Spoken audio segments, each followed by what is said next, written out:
In the flickering torchlight of a dying empire, the marble halls that once echoed with the commands of emperors stood silent, their grandeur now shadowed by the slow creep of decay. This is the story of when power lost control, not in a single dramatic clash, but through the quiet unraveling of authority that had ruled the known world for centuries. The Western Roman Empire, a colossus that stretched from the windswept hills of Britannia to the sun-baked deserts of North Africa, had commanded legions, built aqueducts that defied time, and imposed laws that shaped civilizations. Yet beneath the surface of imperial might, fractures were forming that no emperor could mend. The air in the forums grew heavy with unspoken fears, the scent of wood smoke mixing with the distant clamor of marching feet that no longer belonged to Roman soldiers. Viewers today still feel the weight of that moment, when the machinery of state, once oiled by conquest and tribute, began to seize and falter, pulling an entire world order into irreversible collapse. For generations, Rome had been the undisputed center of the Mediterranean world, its roads cutting through forests and mountains like veins, carrying the lifeblood of trade and military might. Citizens rose each morning to the calls of merchants in bustling marketplaces, where spices from the east mingled with the sharp tang of fresh olives and the metallic clink of coins stamped with the emperor's profile. In the countryside, farmers tended vast latifundia estates under the protection of legions that patrolled the frontiers, their armor gleaming under the relentless sun.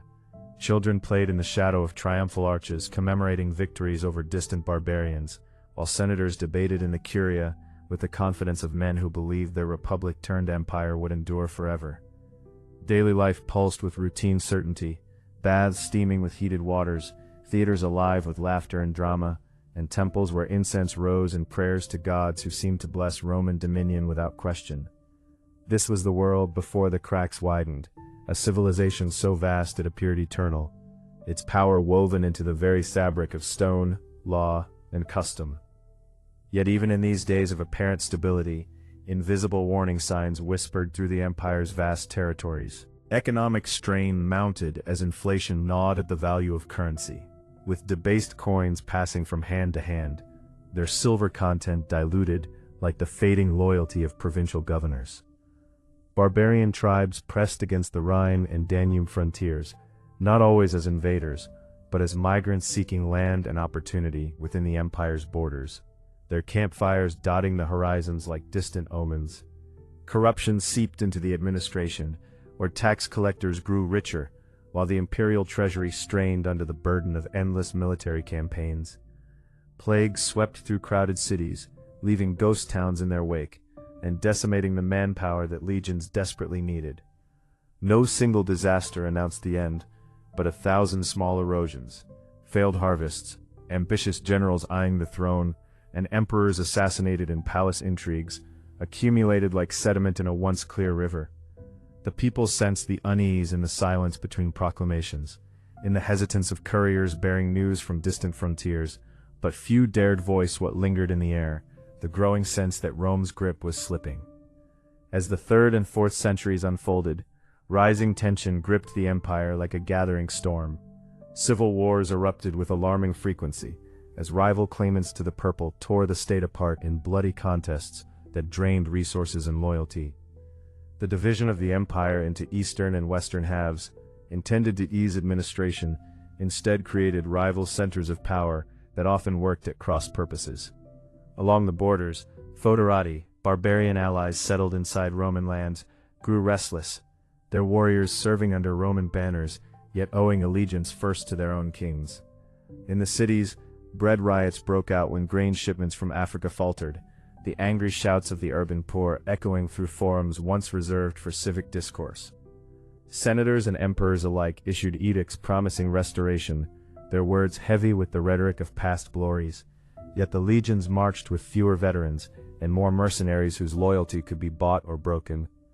The countryside fell quieter, farms abandoned, as peasants fled to the protection of local strongmen, foreshadowing the feudal order that would replace imperial unity.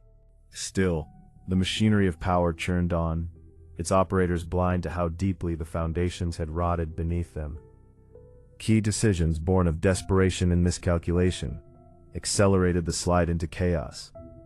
Emperors like Diocletian and Constantine attempted sweeping reforms, price controls, administrative reorganizations, and the adoption of Christianity as a unifying faith. But these measures often created new resentments and bureaucratic bloat. The reliance on barbarian foederati to defend the frontiers proved a double-edged sword.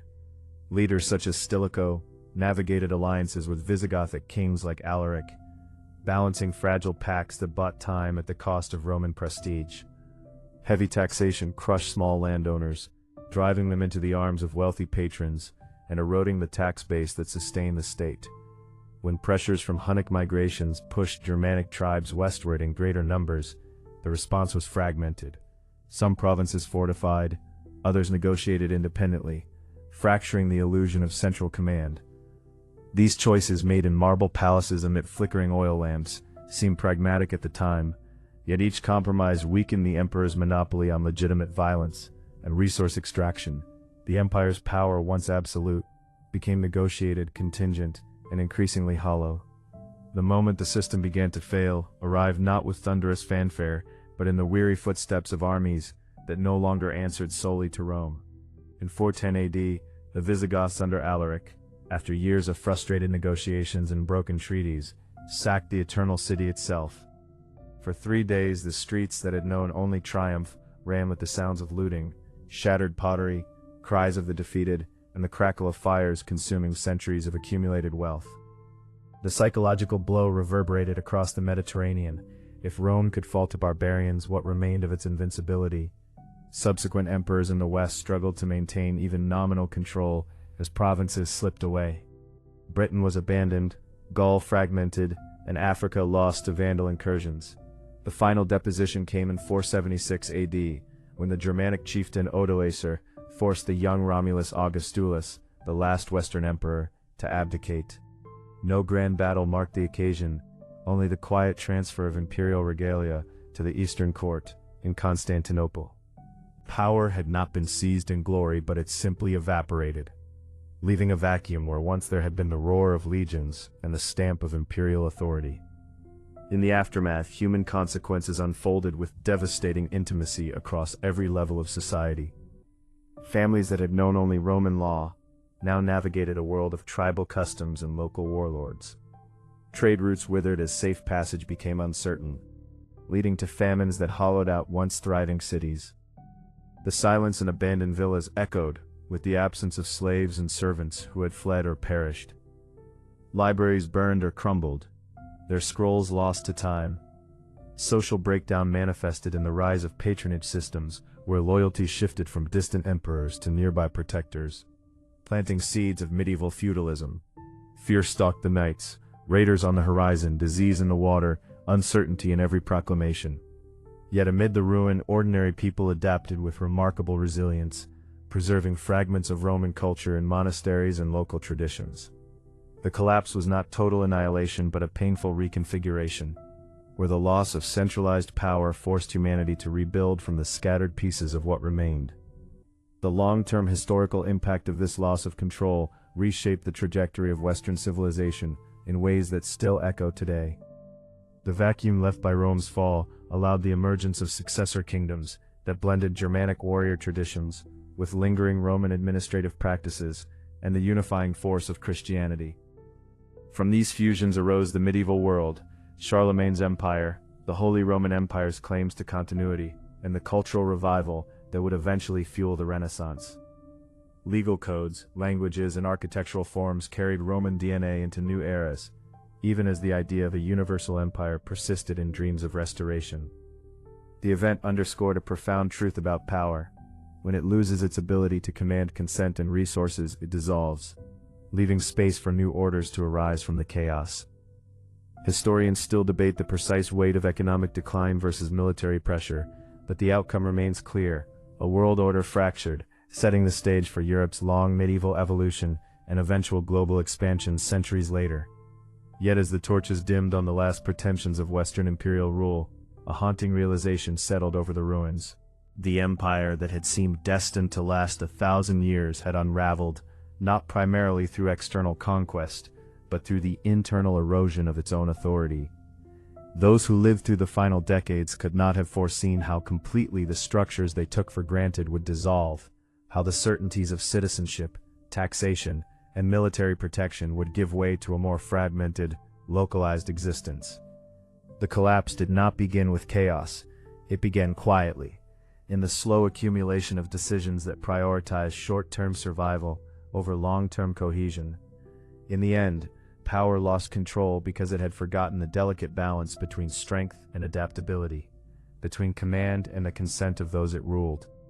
The stones of Rome still stand as silent witnesses, reminders that no empire, no matter how mighty, is immune to the forces that erode authority from within. What remains is the echo of that loss, a cautionary whisper carried on the winds through forums long abandoned, urging every age to examine the foundations of its own power before the quiet warnings become irreversible rupture.